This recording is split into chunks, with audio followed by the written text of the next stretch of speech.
Boston was a city transformed, scarred but breathing. The iron fist of Gilead had been shattered, but the wounds it left were deep and raw. The skyline bore silent testimony to a fierce battle, the government buildings pocked with bullet holes, streets littered with debris, and smoke lazily curling towards an indifferent sky. Where once stood banners of oppression, now hung tattered remnants, symbols of a regime brought low by the courage of those who refused to bow. The air was thick with a strange mixture of hope and mourning. The citizens, some cautious, others defiant, began to emerge from hiding, blinking in the newfound light of freedom. Amidst the ruins, June Osborne moved like a ghost through a city she barely recognized. Every step echoed with memories, some filled with pain, others with fleeting hope. Her eyes scanned the shattered streets, the remnants of homes and lives uprooted. The victory felt hollow. So many had paid the ultimate price, and the faces of lost friends haunted her. Her mind raced through the choices made, the battles won and lost, the sacrifices too great to count. And yet, a flicker of something stronger than sorrow ignited within her: determination. The fight was far from over, but Boston was a foothold, a place to rebuild. In the quiet corner of a makeshift shelter, June's heart found a brief solace. Her arms closed around Nicole, the child she had risked everything to protect. Their embrace was raw and unguarded, tears mingling in the shared ache of separation and reunion.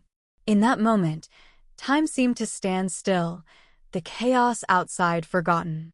Yet, the weight of loss lingered. The embrace was a balm, but not a cure. Nicole's innocence was a fragile light in a world shadowed by violence and uncertainty. June held her tighter, a silent promise whispered into the storm. No matter the cost, she would keep her safe. The joy of reunion was marred by absence. Hannah's face, worn and distant in a faded photograph, was a constant reminder of the family still fractured. The elder daughter remained captive within Gilead's cruel grasp, a living symbol of the regime's unfinished cruelty.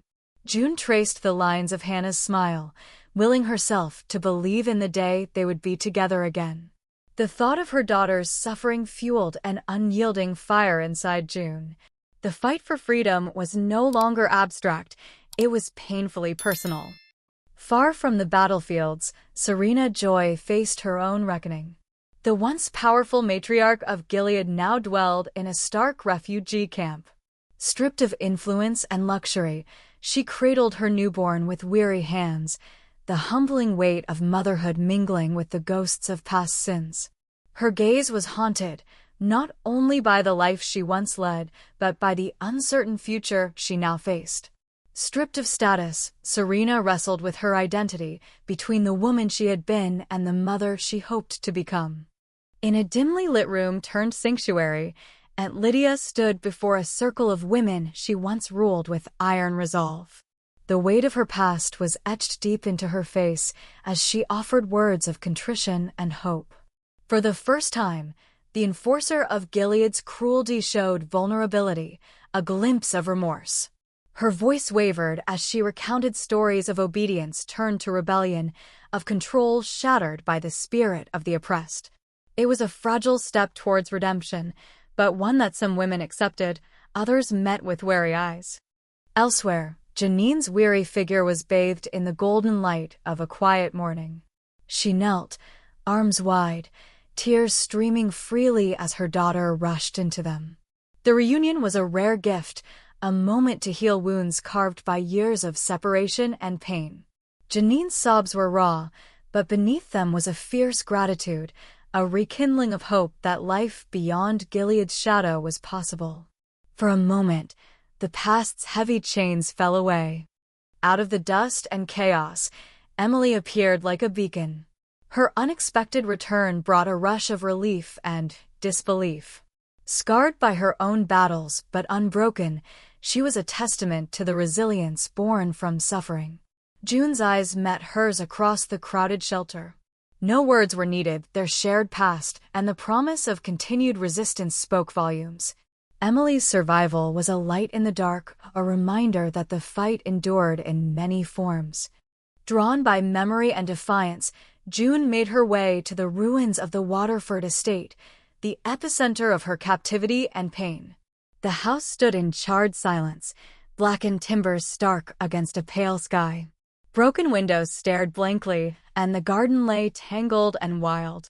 It was a graveyard of the past, but also a monument to survival. June touched the scorched wall lightly, as if feeling the echoes trapped in its ruin. This place had tried to break her, but she was still standing.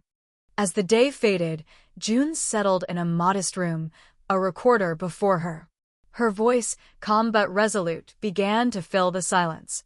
She spoke not just to tell a story, but to claim her truth, a narrative forged in pain, courage, and hope. Each word was a vow that Gilead's horrors would not be forgotten or repeated. Her testimony was a beacon, illuminating a path forward for those still trapped and those fighting for freedom. The tale was far from over. Boston awoke in a fragile silence. The rebellion had thrown off the chains of oppression, yet the city's wounds were still raw. Broken glass shimmered in the first light, graffiti faded from bricks, and burnt-out vehicles lined the sidewalks. The silence was heavy, not peace, but a pause before the next breath. The people moved cautiously, still unsure of the freedom they had barely grasped. Among them, June walked slowly. The victory tasted bittersweet. Every familiar landmark carried memories of pain and resistance, etched deep in her mind. The city was free, but the scars it bore told a story that was far from over. In the dim glow of a shelter's corner, June found a small reprieve. The reunion with an old ally, someone who had endured similar horrors, was a moment of shared relief and sorrow. Their hands clasped tightly, a silent exchange of strength and understanding. It was a reminder that survival was a collective act, a tether between souls broken but unyielding. But beneath the warmth of reunion lurked an unspoken truth. Not all were safe yet. Friends were missing, and the shadows of Gilead still stretched long across the land. On a rooftop above the city, June stood watch. The responsibility of leadership weighed heavily on her shoulders. She thought of those who had fallen, the battles still to be fought, and the lives to be rebuilt. The skyline was marred by smoke and ruin, but through the haze, there was light, a promise of change. She knew that freedom was not a destination, but a journey. The fight had transformed, and so had she. Her role was no longer only survival. It was to guide, protect, and inspire those who looked to her. In the shadows of an abandoned warehouse, a small group convened. Maps were spread across a battered table, outlining routes, safe houses, and areas still under threat. Faces etched with exhaustion, but ignited by resolve leaned in, voices hushed but purposeful. Plans were whispered with urgency. Gilead's fall had left a vacuum, and in that void, dangers brewed. But so did hope. The group was a mosaic of survivors, rebels, and former captives, a testament to resilience and unity. That night, as the city settled into uneasy rest, a single candle flickered in a dim room. June held it high, her face illuminated by the soft glow. It was a symbol, fragile yet defiant. The flame cast dancing shadows, echoing the spirit of resistance that refused to be extinguished. Her voice, steady and unwavering, broke the silence. "This is only the beginning," she declared. The candle's light wavered but held fast, a beacon in the darkness, promising that even after devastation, hope endures. The morning air was thick with dust and memory as June stepped into the crumbling remains of what used to be Boston's central train station. The tracks, long silent, lay twisted like the spines of forgotten giants. Pieces of broken glass crunched under her boots with every step, echoing across the vast, hollowed-out space. This station had once been a lifeline, first for travelers, then for Gilead's cruelty. Trains that had once carried families had later carted away the condemned. Now it stood as a graveyard of movement, of history.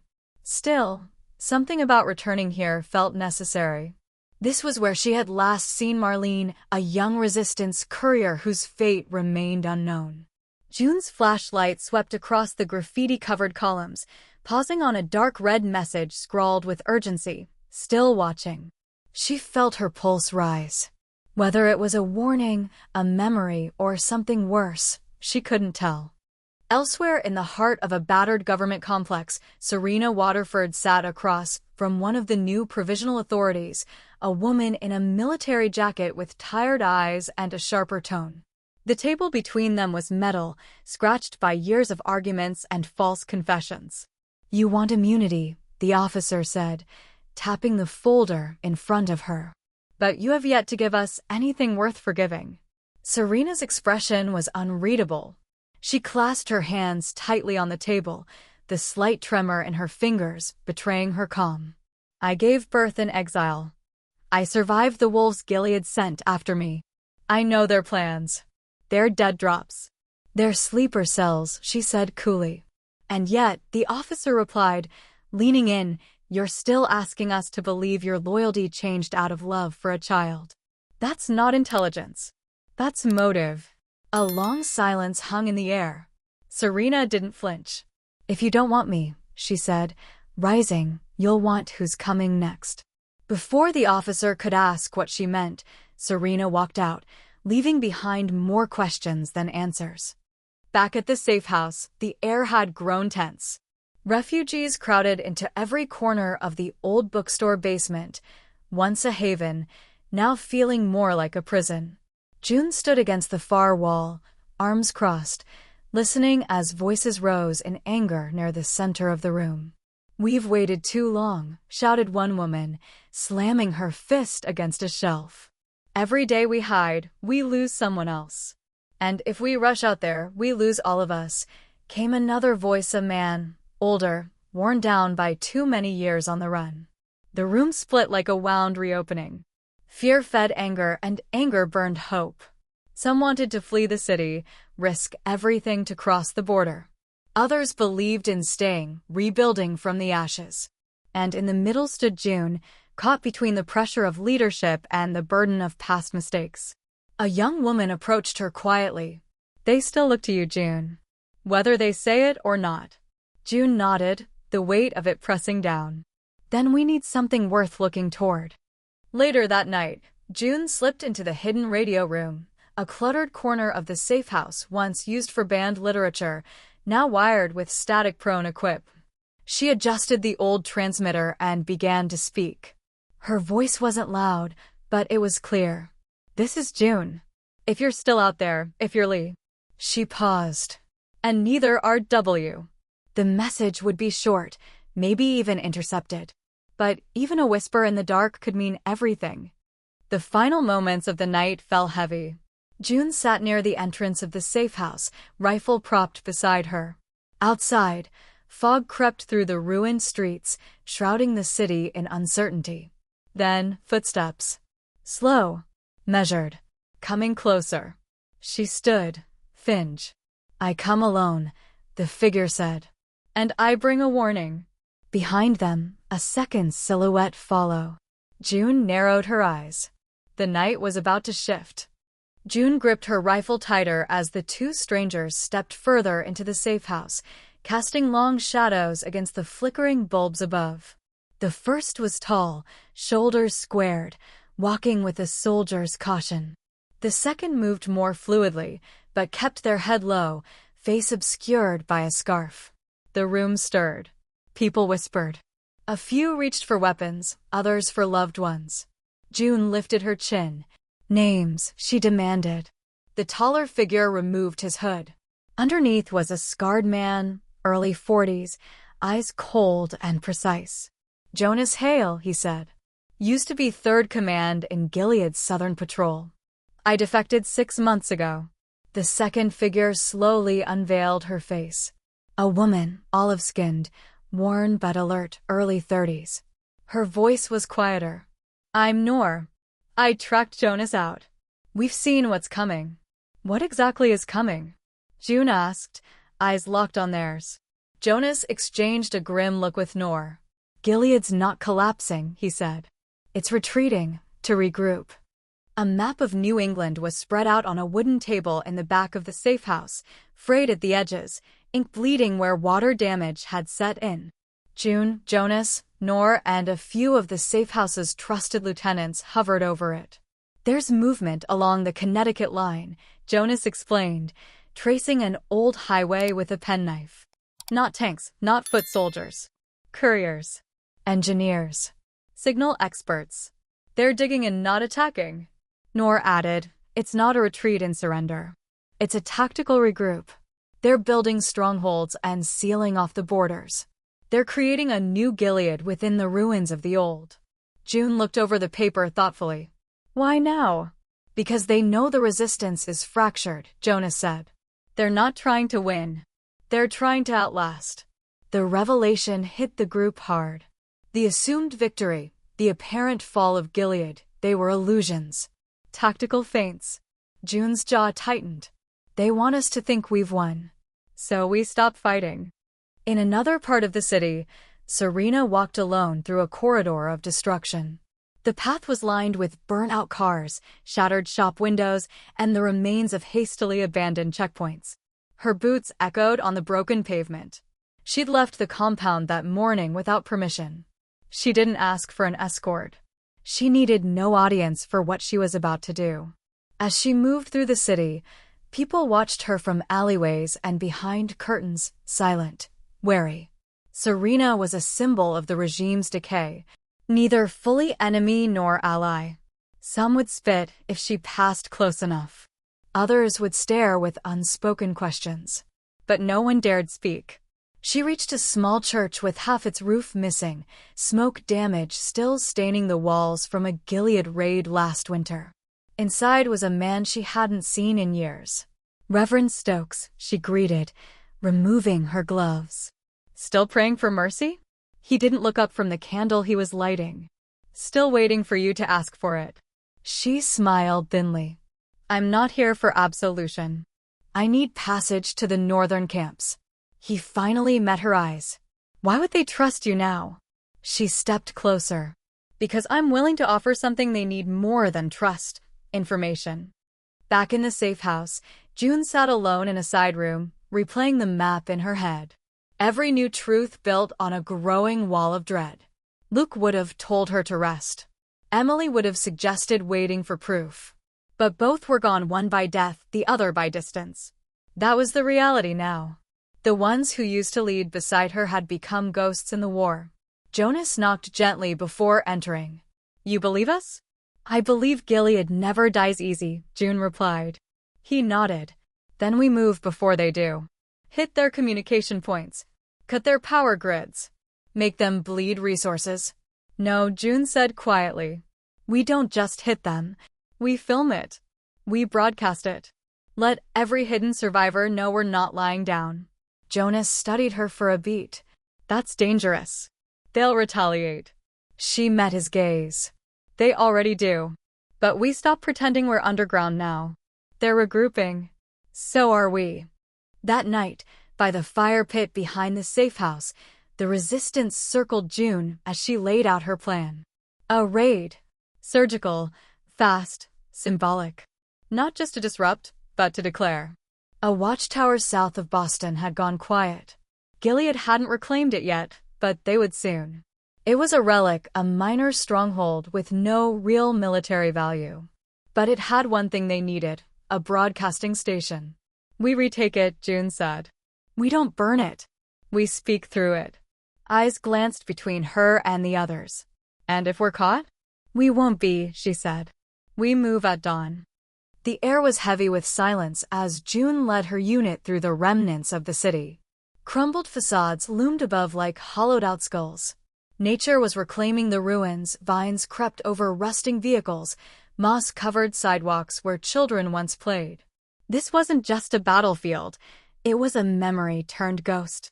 5 of them moved in formation, June at point, followed by Jonas, Nor, a wiry young man named Matteo, and Dina, an ex-nurse with a dead-eye aim.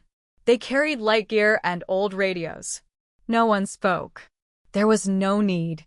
The map was seared into their minds, and every second mattered. The broadcasting station stood atop a defunct Gilead watchtower on the eastern ridge, its spire still intact, signal lines dangling like veins. The regime hadn't returned, not yet. But if the reports were right, they'd come back within the week. They had until nightfall. They breached the perimeter without resistance. No guards. No booby traps. Either they were lucky, or Gilead was overconfident. Inside the tower, the smell of mildew and burnt circuitry mixed in the stale air. Noor moved to the generator room and began checking power lines.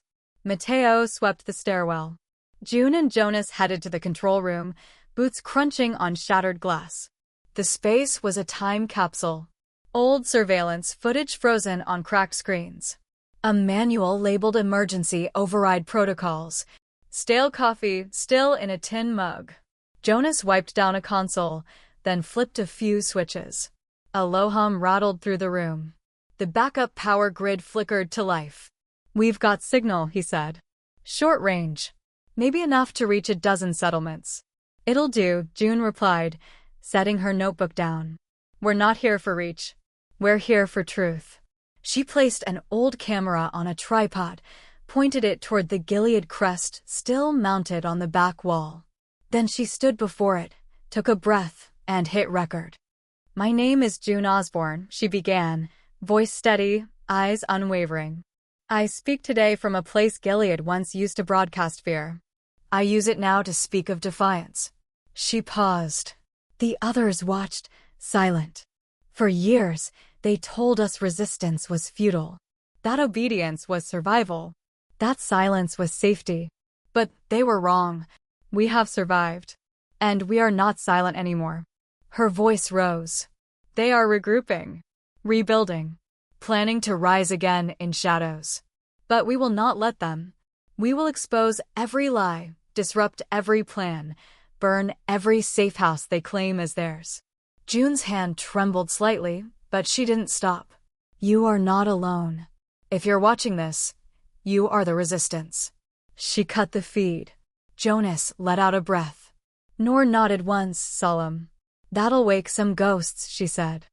They didn't wait long for a reply.